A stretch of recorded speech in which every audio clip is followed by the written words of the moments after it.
Découvrez le livre de Josué, miracle divin révélé, transformation incroyable et l'alliance.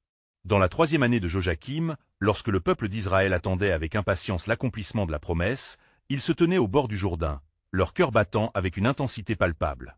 Le fleuve, gonflé par les pluies printanières, s'étendait devant eux comme un obstacle infranchissable. Les murmures de crainte parcouraient le camp, des visages d'anxiété visibles sur chacun, alors que le peuple redoutait la traversée qui les mènerait vers leur héritage divin, la terre promise. Au milieu de cette tourmente, Dieu parla à Josué, le successeur de Moïse. « Sois fort et courageux », lui dit-il, promettant sa présence tout au long du chemin, comme il l'avait fait pour Moïse. Ce fut une parole d'espoir et d'assurance, une promesse qui glissa dans le cœur de Josué comme un baume, lui octroyant la force nécessaire pour guider son peuple. Rassemblant les Israélites, Josué s'exprima avec ferveur, insistant sur la nécessité d'une foi inébranlable. L'écrin de l'arche de l'Alliance, orné de symboles sacrés, scintillait d'une lumière mystique, rappelant à tous la puissance de Dieu. Les prêtres, vêtus de leurs habits sacerdotaux, avancèrent vers les eaux tumultueuses, leurs sandales effleurant le sol humide, une forme de consécration pour le service qu'ils allaient accomplir. Alors qu'ils s'approchaient du Jourdain, un profond silence s'installa sur les rives. Chaque homme, chaque femme et chaque enfant retenait son souffle, partagé entre la peur et l'espoir. Les craintes de l'esclavage en Égypte et les épreuves du désert refaisaient surface, mais au fond de leur cœur, une lueur d'espérance brillait. Lorsque les prêtres touchèrent enfin les eaux du fleuve, un miracle se produisit. Comme par un souffle divin, les eaux du Jourdain s'écartèrent, formant une muraille de part et d'autre. Le peuple, ébahi, comprit qu'il vivait un moment exceptionnel guidé par la main de Dieu. Ils traversèrent à sec, leur cœur s'emplissant de gratitude et de glorification envers celui qui avait tenu sa promesse. Avant de continuer avec ce récit biblique incroyable, je veux m'assurer que vous ne manquez aucune de ces histoires puissantes des Écritures. Cliquez sur l'icône de cloche et sélectionnez toutes les notifications. Ces narratifs bibliques ont transformé d'innombrables vies à travers l'histoire. Si la parole de Dieu à travers cette histoire vous bénit, s'il vous plaît aimez et partagez avec quelqu'un qui a besoin d'entendre sur la fidélité de Dieu aujourd'hui. Dites-moi dans les commentaires, quelle histoire biblique a le plus impacté votre parcours de foi? Je suis toujours émerveillé de comment la parole de Dieu parle au cœur à travers les générations. Maintenant continuons avec ce que le Seigneur fit ensuite. Alors qu'ils posaient le pied sur l'autre rive, un défi de taille les attendait. Jéricho, la ville fortifiée aux murs d'argile qui semblait défier l'armée d'Israël. Les murmures des habitants confirmaient leur anxiété, préparés à se défendre contre l'ennemi qui se présentait à eux. Mais Dieu, dans sa sagesse infinie, avait un plan audacieux, marcher autour de la ville, silencieux, durant 6 jours, avant de donner un cri de triomphe le 7e jour. La foi de Josué fut mise à l'épreuve, mais il choisit d'embrasser ses instructions divines. Chaque pas derrière les murs de la ville était un acte d'obéissance, un pas vers un avenir de promesse. Quand enfin le cri éclata, les murs de Jéricho se fissurèrent, puis s'écroulèrent, comme une réponse éclatante à la fidélité de Dieu. La conquête de la terre promise venait tout juste de commencer. Les épreuves qui se profilaient à l'horizon requéraient une confiance renouvelée. Josué savait qu'affronter des adversités futures dépendrait de l'engagement inébranlable du peuple envers leur alliance avec Yahvé. C'est ainsi que la quête allait se poursuivre. Menée par ce qui transcende la logique humaine, la puissance inébranlable d'un Dieu fidèle. Après la chute de Jéricho, un silence lourd de signification enveloppait le camp d'Israël. Les cris de victoire résonnaient encore aux oreilles des soldats, des munitions de foi qui alimentaient l'ardeur des cœurs. Cependant, derrière cette victoire éclatante, l'esprit de Josué était troublé. Dieu lui avait confié une mission sacrée, mais il savait que la terre promise cachait encore des défis redoutables. Lors d'une prière fervente, Josué se tenait dans la nuit étoilée, cherchant avec humilité des réponses au ciel obscur. « Seigneur, implora-t-il, montre-nous la voie. Quelle ville devrions-nous conquérir ensuite ?» Sa voix s'élevait dans l'obscurité, résonnant dans l'espace sacré entre l'élu et son Créateur. C'est alors que l'Éternel lui parla. « Lève-toi, Josué. Prépare le peuple, car une autre ville se dresse devant vous, et... » Dans le matin calme, Josué convoqua les chefs de tribus. « Je vous annonce que nous devons marcher vers et... » déclara-t-il, son regard détrempé des assurances mystiques. Mais certains au sein du peuple avaient encore des préoccupations. « Et est un petit endroit, frère Josué. Nos hommes suffiront, n'est-ce pas ?» Leurs voix, habitées par l'orgueil de leur victoire précédente, illustrèrent des failles dans leur conscience spirituelle. Josué, prudent et avisé, envoya des espions à et pour observer les fortifications. Mais au retour, ils rapportèrent « Le peuple est peu nombreux, nous ne devrions pas tous y aller. 2000 ou 3000 hommes suffiront. » En entendant cela, une lueur de doute s'infiltra dans l'esprit de Josué. Peut-être était-ce trop facile, un piège dissimulé derrière la simplicité. Pourtant, obéissant à la voix de son peuple conforme à la sagesse humaine, il se laissa emporter, ignorant que Dieu désirait une autre approche. Lorsqu'Israël se présenta devant et, toute l'armée avança avec assurance, mais la défaite fut rapide. Les hommes puissants et résolus, battirent en retraite, et les Israélites furent mis en fuite, perdant de nombreux soldats. Ce fut un moment dévastateur, un retournement tragique qui révéla la gravité de leur approche. Au cœur de cette calamité, l'appel de Dieu se fit entendre à Josué. Pourquoi cela arrive-t-il? Où est la gloire de ton alliance? La colère de l'Éternel s'était enflée à cause du péché infiltré dans le camp. Quand Josué pleura devant l'Éternel, ce dernier lui révéla que les fils d'Israël avaient péché, touchant le côté sacré de leur engagement. En découvrant le péché d'Acan, un homme dont les yeux avaient été avides des butins interdites, Josué comprit l'importance cruciale de la pureté dans l'alliance. Ainsi, Josué, plein de sagesse, rassembla le peuple et exposa le mal qui les avait frappés. « Vous ne pouvez vivre en victoire si vous êtes chargés d'infidélité », avertit-il avec ferveur. Les cœurs commencèrent à se repentir. En obéissant aux instructions de Dieu, Israël se prépara à chasser le péché de son milieu. C'est alors que Israël se leva une fois de plus, cette fois avec un esprit purifié pour affronter. « Ne crains pas et ne t'effraie pas », leur rappela Josué, maintenant ferme de cœur, car le Seigneur est avec nous. Ainsi, leurs pas se posèrent dans la terre promise avec une foi renouvelée. Et Dieu leur promet qu'ils conquerront cette ville non pas par la force humaine, mais par sa puissance divine. À ce moment-là, la restauration de l'alliance se révéla essentielle pour l'avancement du peuple.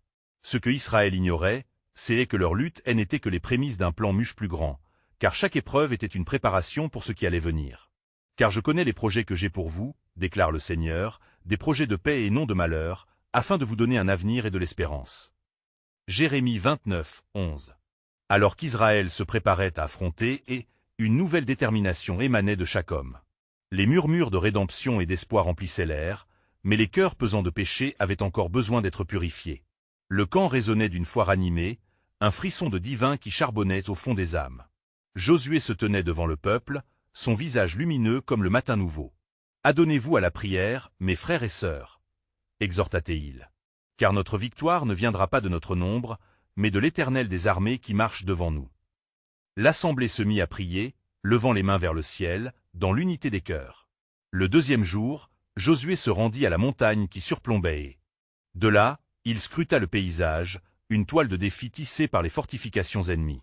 Il leva les yeux, et en une vision céleste, l'Éternel lui parla. « Établis un plan vers le déploiement de ta force. » La voix divine, à la fois ferme et tendre, insuffla en lui une sagesse nouvelle. Ainsi, Josué fit appel à des soldats vaillants. « Laissez-nous nous approcher de la ville par ruse. Un petit groupe de vous se dirigera vers la ville, tandis que le reste se cachera derrière les collines pour une embuscade. » Le plan était audacieux, mais il n'était pas empreint d'orgueil. C'était une réponse directe à la stratégie divine. Les hommes d'Israël prirent position le jour choisi par Dieu. À la tombée de la nuit, un petit groupe de valeureux soldats s'avança vers eux. Les portes de la ville, leurs ombres s'allongeant dans la lumière tamisée, furent laissées ouvertes, leur prétendue sécurité trompeuse comme une toile d'araignée. Alors que les sentinelles laissant échapper leur confiance, les virent, elles crièrent « Israël est vaincu, ils viennent à nous. » Mais l'escouade israélite feignit la retraite, courant en désordre comme s'ils fuyaient.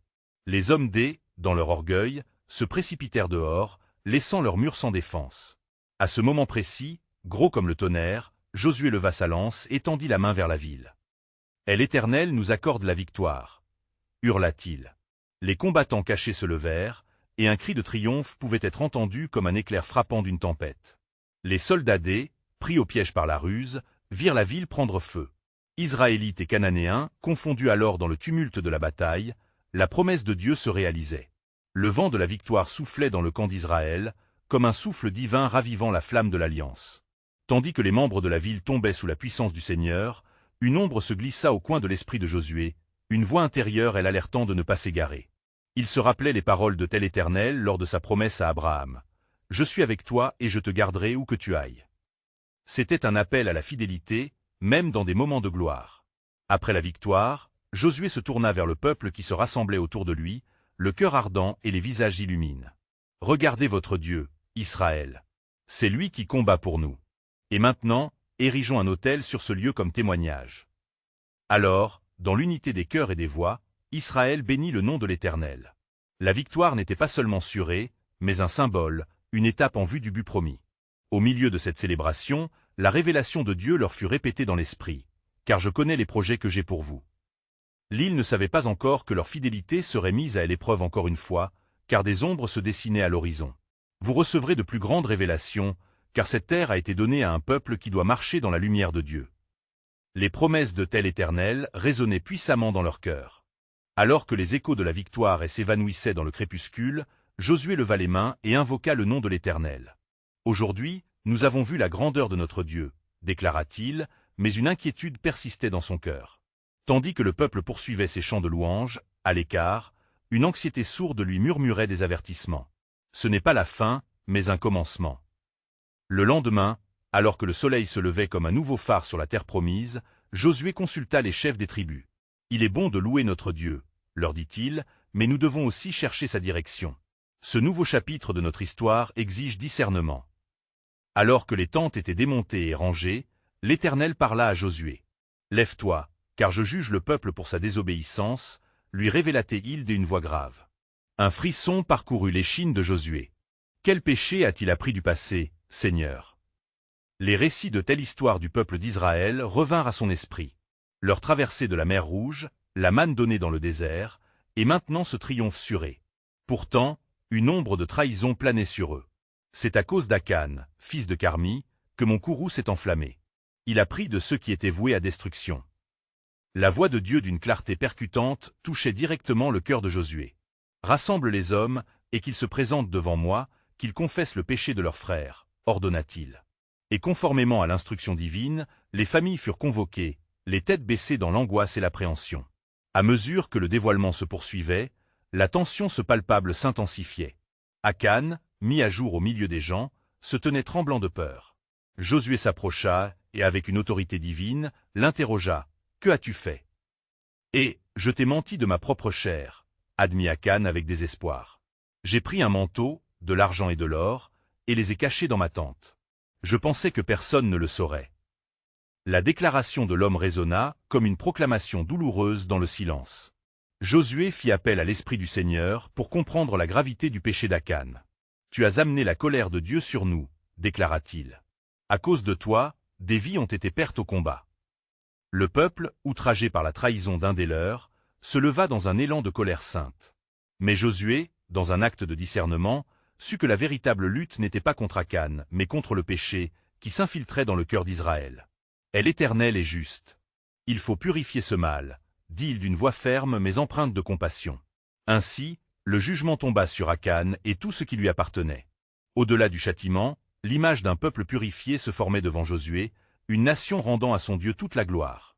Ce n'est qu'en ôtant le mal du milieu de nous que nous pourrons avancer dans la promesse de Dieu, conseilla-t-il avec assurance. Après la tempête, un vent de renouveau souffla sur le camp. Et l'unité fut restaurée et le peuple apprit la leçon de la sainteté.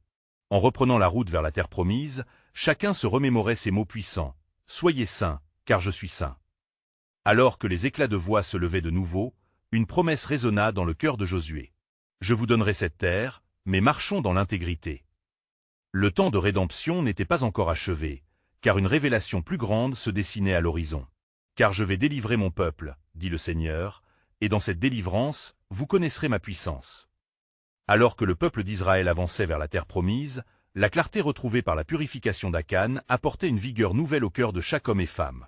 Le souvenir de la trahison était encore frais, mais la gloire de Dieu se manifestait désormais avec une lumière vivifiante et un engagement renouvelé.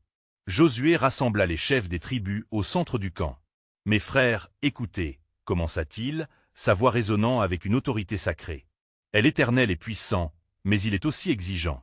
Nous devons marcher dans l'obéissance tout au long de notre chemin. Le moindre péché peut entraîner la colère du Seigneur parmi nous. » À ce moment, une atmosphère de crainte et de respect se répandit parmi le peuple. Chaque homme se remémorait le jugement d'Akan comme un avertissement solennel. Leur cœur baignait dans un mélange d'espoir et de détermination. Ils aspiraient à être dignes des promesses du Dieu d'Israël. Alors qu'ils commençaient à établir leur camp près de Gilgal, l'Éternel parla à Josué, lui ordonnant de se préparer pour la conquête de Jéricho. « Voici, j'ai livré entre tes mains la ville de Jéricho et son roi, avec ses vaillants guerriers, déclara-t-il. Ainsi, le Seigneur décrivit un plan qui semblait à la fois étrange et divin. Faites le tour de la ville une fois par jour pendant 6 jours, et le 7e jour, faites-en le tour 7 fois. Josué, en écoutant ces instructions, comprit que derrière cette demande se cachait une vérité profonde. L'obéissance précède le miracle. Il rassembla les hommes et leur annonça la stratégie divine. Bien qu'ils s'étonnèrent, un murmure d'enthousiasme commença à se répandre, car chacun pouvait sentir l'agitation divine qui se propageait parmi eux. Les jours passèrent, et pendant 6 jours consécutifs, ils parcoururent la ville, leur cœur battant à l'unisson du tambour des promesses. Au 7e jour, l'assemblée se félicita dans l'attente d'un miracle. Josué leva ses bras au ciel et implora le Seigneur. Ô Éternel, lève-toi, révèle ta puissance au milieu de nous. Que notre foi puisse ébranler les murailles de cette ville. Lorsque le premier souffle de l'aube éclaircit l'horizon, les hommes se préparèrent pour la dernière marche. Chaque pas sur le sol de Jéricho résonnait comme une déclaration de foi. Prisonniers de telle anxiété collective, ils étaient prêts à voir la puissance de Dieu se manifester.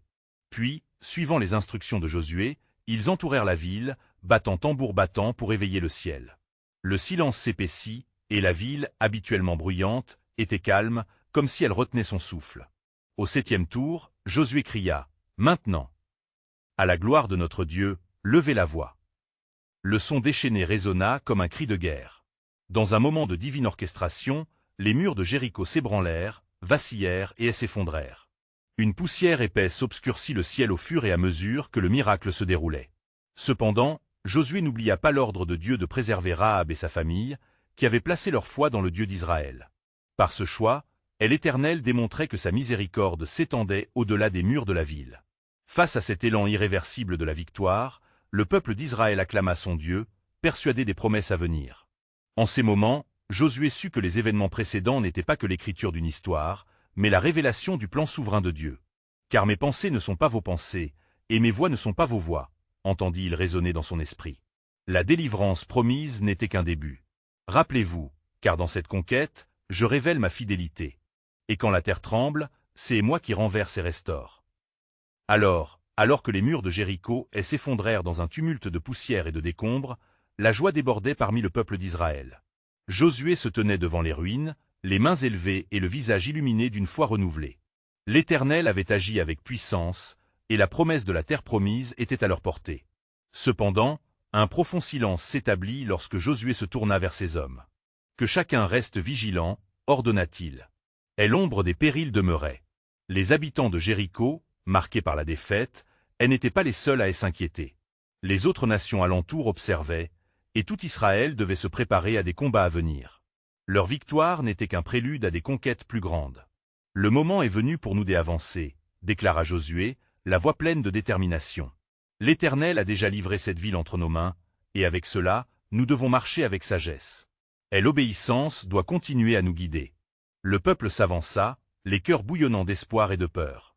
Les premiers pas sur la terre conquise étaient teintés d'une révérence pour la gloire de Dieu révélée. Un esprit de courage les enveloppait, et chacun se remémorait les promesses de leur Seigneur. Envoyez des espions à ordonna Josué. Nous devons connaître notre ennemi. 2 hommes furent désignés pour partir rapidement vers la ville. Enracinés dans le souvenir de la bravoure de Rahab, ils étaient déterminés à observer la ville et à rapporter des nouvelles précieuses. Dans le même temps, des murmures de fierté et de présomption se glissèrent dans le cœur des guerriers. Invincibles après la chute de Jéricho, certains devisaient déjà sur le prochain butin. Josué, se voyant accablé par ses pensées, s'inquiétait. Qui parmi eux pourrait être tenté de négliger les préceptes de l'Éternel? Les espions revinrent avec des nouvelles inattendues. Le peuple est parmi les plus petits.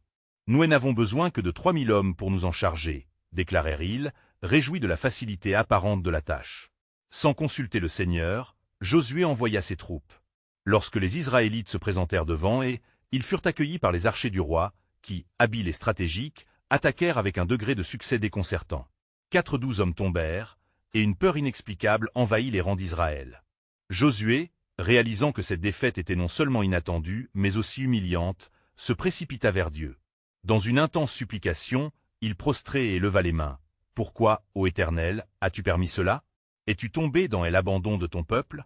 Un sentiment de douleur l'enveloppa, et le Seigneur lui répondit avec fermeté. « Il y a du péché au milieu de toi. Il faut que tu purifies le camp. Ce fut un moment de crise. Josué comprit que leur succès était conditionnel à leur intégrité spirituelle. Chaque cœur devait être purifié, et chaque âme devait se tourner vers la repentance. « Purifiez-vous » s'écria-t-il aux tribus. Au fil des heures, cet appel amena une véritable introspection parmi le peuple. Le malaise de leur défaite devenait l'outil de leur repentance. Le lendemain, Josué tira au sort parmi les tribus. Puis vint le tour de famille, jusqu'à ce que le nom des Akan soit révélé. Ils s'étaient rendus coupables d'un acte de désobéissance en prenant ce que Dieu avait interdit. Les cœurs se serrèrent d'angoisse, mais Josué savait que la sainteté de Dieu devait être préservée. Alors que le jugement s'installait sous le regard de tous, l'écho de la voix de Dieu résonnait dans l'âme de Josué. « Mon peuple, je vous purifie afin que vous puissiez marcher dans mes voies. » Le récit continua, révélant la décision divine qui déterminerait la suite des événements. Vous pourrez entrer dans la terre promise, mais la sanctification précède la conquête. Je suis l'Éternel, et c'est par votre marche en obéissance que ma gloire brillera et que ma promesse se réalisera. Alors qu'un silence pesant pesait sur le camp, tous les regards étaient rivés sur Akan, dont le cœur battait à l'unisson avec la peur et la honte. Josué, les yeux pleins de détermination, s'approcha de lui, sachant que ce moment était décisif. « Mon frère, confesse tes péchés » commanda-t-il avec fermeté. Le souffle court, Akan, la voix tremblante, répondit. J'ai péché contre l'Éternel, j'ai pris un manteau, de l'argent et de l'or de Jéricho, bien que cela fût interdit. Le peuple resta immobile, en proie à une confusion tragique. La révélation du péché du camp de l'Éternel était un douloureux rappel de leur vulnérabilité. Le sentiment de gloire qu'ils avaient ressenti à la chute de Jéricho se transforma en un profond désespoir. Josué, dans sa sagesse, ordonna la purification du camp. Des pierres furent rassemblées, et à la lumière de telle aube naissante, un acte solennel se produisit. Les conséquences du péché sont graves, mais elles ne sont jamais sans espoir, déclara-t-il, le cœur lourd mais rempli de foi. Alors qu'Akan et sa famille étaient expulsés, la voix de Dieu résonna à nouveau dans l'esprit de Josué. Je fais passer mon peuple par l'épreuve pour qu'il connaisse ma puissance.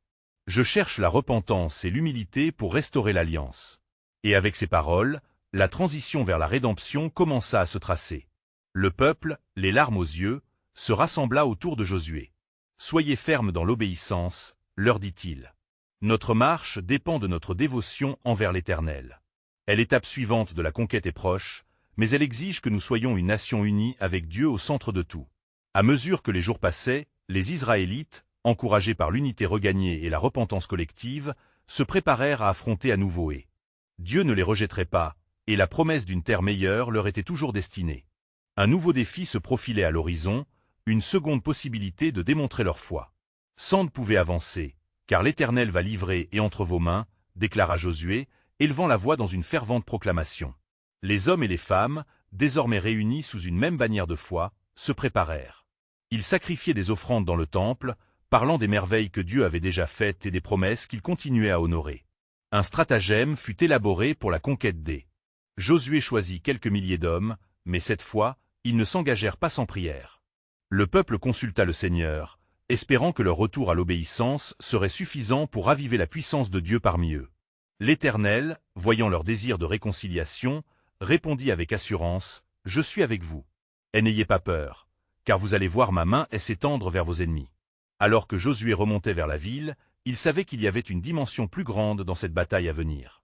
Chaque pas était empreint de foi et d'humilité, car il comprenait que leur victoire n'était pas simplement une démonstration de force militaire, mais plutôt une preuve d'un cœur tourné vers Dieu. « Souvenez-vous de la leçon de la sainteté, » murmura-t-il à lui-même, alors que les murs se dessinaient au loin. « Mon peuple, il est temps de prouver que je suis l'Éternel. » Résonna l'appel dans son cœur, tandis que l'ombre des défis à venir se mêlait à l'espérance d'une promesse renouvelée.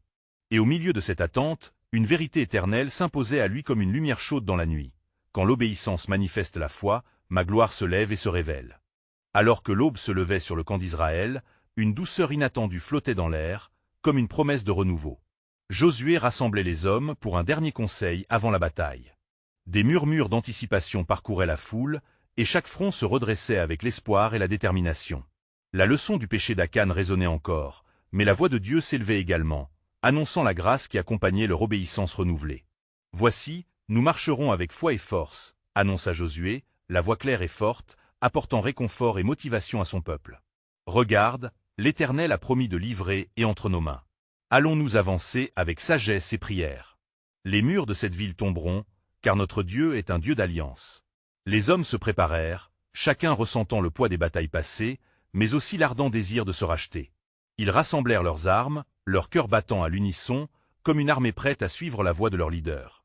Dans un coin éloigné, le prêtre Éléazar leva le tabernacle, faisant appel à la présence de Dieu. « Éternel, nous nous tournons vers toi. Donne-nous des instructions pour cette guerre, expose ta volonté parmi nous, pria Théil avec fervence. » Au même moment, le vent souleva quelques brins de poussière, et l'Éternel répondit à la prière du prêtre.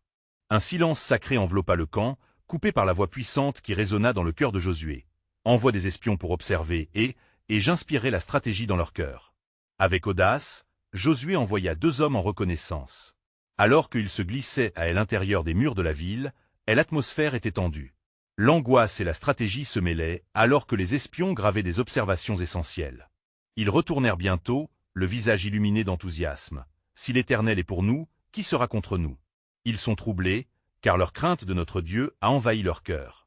Le lendemain matin, Josué se leva tôt et, avec un cœur engagé envers la promesse divine, il ordonna au peuple de se préparer. « Nous n'engageons pas cette bataille par notre force, mais par la puissance de tel Éternel. » s'exclama-t-il, galvanisant les âmes. Ils s'installèrent aux abords de la ville, les cœurs unis en un seul but, obéir. À la vue des murailles les hommes ressentirent une sourde terreur. Cependant, celle-ci fut balayée par des chants de louange. Josué conduisit son peuple à proclamer la grandeur de Dieu, et sous les cris de joie et de louange, la puissance divine se manifesta. Selon la promesse qu'il avait faite à Israël, des pierres commencèrent à se détacher des murs, faisant trembler le sol. Le plan de Dieu se réalisait. Après que les murailles aient cédé, le peuple entra avec vigueur dans Zé, renforcé par la conviction que leur victoire était manifestement un acte de Dieu. Au milieu de ce fracas, des générations se souviendraient de ce jour, car c'était la démonstration vivante que l'obéissance attire les bénédictions. Maintenant, regardez, le Seigneur s'est levé pour nous, et sa gloire se révèle parmi nous. Déclara Josué, les larmes de joie aux yeux. Mais alors qu'il célébrait cette victoire décisive, une voix résonna dans l'esprit de Josué. « Ce que tu crois savoir est encore un mystère, car l'alliance que je fais avec mon peuple est plus vaste que ce que l'homme peut comprendre. » Dans cette semence de victoire, Dieu plantait un profond mystère de rédemption. L'Éternel préparait déjà son peuple à de plus grandes conquêtes, chacune les rapprochant du royaume promis. En réalité, un plan divin bien plus vaste se déroulait, attendant d'être révélé aux élus. Le triomphe d'Israël résonnait encore dans les cœurs, mais une ombre persistait dans l'esprit de Josué. Après une journée de franche célébration, il chercha refuge dans la prière, désireux de comprendre le mystère mentionné dans son esprit. Il s'éloigna des cris de joie, trouvant un petit coin de silence où il pouvait se pencher sur la voix de l'Éternel. Alors que la nuit étoilée enveloppait le camp, une brise légère balaya le sol poussiéreux, et Josué, incliné, s'adressa à Dieu avec une sincérité dévorante. « Seigneur, tu m'as guidé à travers cette victoire, mais que signifie ce que j'ai entendu? Quelle est cette alliance que tu prépares pour ton peuple ?» Une lumière éclatante remplissait alors l'espace autour de lui, et l'Éternel parla avec autorité. « Josué, tu as vu la force de ma main taillée, mais sache que mes voies sont au-delà de la compréhension humaine. Ce que je mets en œuvre, cela va bien au-delà de conquêtes militaires. Je suis le Dieu des promesses, et l'histoire d'Israël se tisse dans le grand dessein de salut. » Un frisson parcourut le corps de Josué. Des échos de révélations anciennes résonnèrent dans son cœur, et il se rappela les mots prophétiques qui avaient été prononcés dans le passé. « Les jours viendront où je rassemblerai mon peuple, où le Messie apparaîtra pour rétablir la relation entre moi et eux. » Le lendemain matin, au moment où le soleil se levait, illuminant le visage fatigué de Josué, une nouvelle tâche l'attendait, la conquête des autres villes de la région. Tandis qu'Israël se regroupait, les échos de la victoire alimentaient une passion fervente. « Frères et sœurs, nous avons vu la main de Dieu parmi nous. » s'écria Josué. Mais n'oublions pas que la terre promise est vaste, et chaque conquête exige notre diligence. Élevons nos cœurs vers celui qui nous a appelés et marchons dans l'obéissance. La victoire d'hier n'est que le début de l'œuvre que Dieu a prévue pour nous. Les hommes, ayant goûté à la victoire, étaient animés d'une foi renouvelée. Ils avancèrent de ville en ville, libérant des cris de louange au Dieu qui avait ouvert les cieux pour eux. Chaque fragment de mur abattu se transformait en un symbole de leur fidélité croissante envers le Seigneur. Jour après jour, les victoires s'accumulaient. Mais de nouvelles forces adverses s'amassaient également, rassemblant des armées pour faire face à l'avancée d'Israël. Les habitants de Canaan, inquiets face à la montée d'une nation unie sous l'Éternel, se préparèrent à défendre leurs terres. Néanmoins, alors que Josué réfléchissait à ces événements, il se rappelle d'une promesse faite par Dieu. Je ne te délaisserai pas et je ne t'abandonnerai pas, sois ferme et courageux. N'aie pas peur et ne sois pas effrayé, car l'Éternel ton Dieu est avec toi dans tout ce que tu entreprendras. Josué 1, 5-9, avec cette promesse gravée dans son cœur, il savait que quelque chose de bien plus grand se préparait. Le peuple d'Israël était sur le point de découvrir non seulement la puissance de Dieu, mais aussi le plan de rédemption dont ils étaient les témoins. Ce plan n'était qu'un aperçu des merveilles à venir. Et tandis qu'ils avançaient, Josué méditait sur ces paroles divines toujours murmurées dans son âme.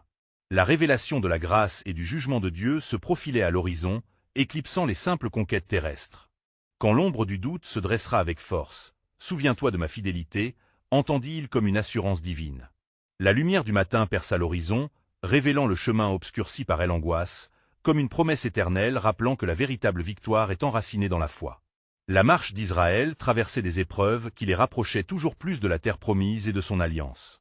Et ainsi, au milieu de cette atmosphère chargée de promesses, le mystérieux plan de Dieu continuait inéluctablement à se déployer. Il restait un parcours épineux à réaliser, un mystère encore à révéler, un appel à la découverte permanente des merveilles de son alliance. Alors que le soleil se levait sur la conquête d'Israël, un sentiment d'anticipation émergeait parmi le peuple. Après la victoire à Haï, la confiance en l'Éternel brûlait plus intensément que jamais. Josué, conscient des défis qui les attendaient, se tenait fermement aux promesses divines qui avaient été révélées à travers les âges. Le chemin de la sanctification continue, déclara-t-il à tous les hommes et femmes rassemblés. Souvenez-vous que le péché, si imparfait, peut nous séparer de la gloire de Dieu. Nous venons d'expérimenter sa miséricorde, et maintenant, nous devons poursuivre cette voie comme une nation unie. À ce moment, Josué se remémorait la parole de l'Éternel. Je ne te délaisserai pas, et je ne t'abandonnerai pas, Josué 1h5. Il était bien plus qu'un simple chef militaire. Il était le pharaon d'une promesse divine en cours d'accomplissement. Inspirés par son intégrité, ces gens commencèrent à prier, cherchant la direction divine pour leur prochaine étape. La voix de Dieu résonna dans le cœur de Josué alors qu'il lui ordonnait de se préparer pour la conquête de la ville de Gibon, car une alliance entre les Israélites et les Cananéens se tramait dans l'ombre. Les habitants de Gibon, craignant la montée des forces d'Israël, avaient envoyé leurs émissaires pour former une tromperie. Déguisés en voyageurs épuisés, ils étaient venus à la rencontre de Josué. Ils auraient révélé leur stratagème, mais leur ruse était suffisante pour tromper l'assemblée, qui ne consulta pas le Seigneur avant d'agir. Nous venons d'un pays éloigné, prétendirent-ils avec des voix suppliantes. Établissez une alliance avec nous. Josué, se fiant à ce qui paraissait, accepta leur requête sans chercher la guidance divine. C'était une erreur qui allait avoir des répercussions. Peu après la conclusion de l'alliance, Josué et les chefs réalisèrent la vérité: les Gibéonites étaient en réalité voisins, membres des Cananéens. Le cœur de Josué se remplit d'inquiétude. En ignorant la sagesse divine, ils avaient permis un piège d'une portée dangereuse dans leur quête de conquête. Les nouvelles de cette alliance trompeuse atteignirent rapidement les rois des villes alentours, provoquant la colère et le mépris. Ils s'élevèrent pour attaquer Gibon, ne pouvant tolérer une trahison parmi eux. En entendant cela, les Gibéonites supplièrent Israël. Venez à notre aide, car les rois des Amoréens se lèvent contre nous. Josué, renonçant à son ordre précédent, s'élança à la rescousse de leurs alliés. N'ayez pas peur, car l'Éternel combattra pour nous, cria-t-il en galvanisant ses hommes. Au cœur de cette bataille, une nouvelle chance de démontrer la fidélité de Dieu se présentait. Alors que Josué menait l'armée d'Israël sur le champ de bataille, un événement surnaturel se produisit. La voix de Dieu retentit dans le ciel, et le soleil s'arrêta dans son parcours, permettant à la lumière de briller constamment sur eux tout au long de la bataille. Les armées ennemies furent frappées et se dispersèrent face à la main puissante de Dieu. Israël remporta une victoire écrasante sur les ennemis et l'éclat de la fidélité de Dieu illuminait la scène. Le peuple comprit que, même dans leurs erreurs, le Seigneur était avec eux. Une voix divine du ciel murmura à Josué. « À chaque fois que tu marches dans obéissance avec un cœur repentant, je livre tes ennemis entre tes mains. » Mais même dans cette grande victoire, l'humilité était nécessaire. Josué, alors reposant ses yeux sur le champ de bataille, savait que des leçons importantes avaient été apprises. Il rassembla son peuple afin de leur rappeler que la meilleure des alliances était celle faite non avec les hommes, mais avec le Dieu des alliances. Gibéon est un rappel de ce qu'il en coûte de négliger la sagesse de l'Éternel. Cependant, sachez ceci, dans toute défaite, il offre une voie de rédemption. Dieu fait toujours appel à nous pour retourner vers lui lorsqu'une erreur se produit. Nous sommes ici pour vivre ses promesses, déclara-t-il. Les hommes et femmes, saisis par la crainte et le respect, aient engagement à marcher avec diligence. Ils comprenaient que leur relation avec l'Éternel demeurait précieuse, comme il avait toujours été là pour les orienter, même quand leur choix les éloignait de son sanctuaire. Avec l'ardente conviction de la grandeur de Dieu dans leur cœur, ils s'engagèrent à poursuivre leur destinée en toute confiance. Et au fur et à mesure qu'ils avançaient sur le chemin, une promesse résonnait puissamment. Car je connais les projets que j'ai pour vous, des projets de paix et non de malheur, afin de vous donner un avenir et une espérance. Jérémie 29, 11. Ainsi, au cœur des épreuves et des victoires, le plan souverain de Dieu continuait d'être révélé, guidant son peuple vers des horizons inexplorés. La route vers la terre promise, semée de défis et de leçons, allait prochainement dévoiler l'ampleur glorieuse de son alliance. Les cœurs s'éveillaient à la compréhension d'une promesse plus grande, où Dieu rassemblerait les cœurs pour accomplir une œuvre éternelle.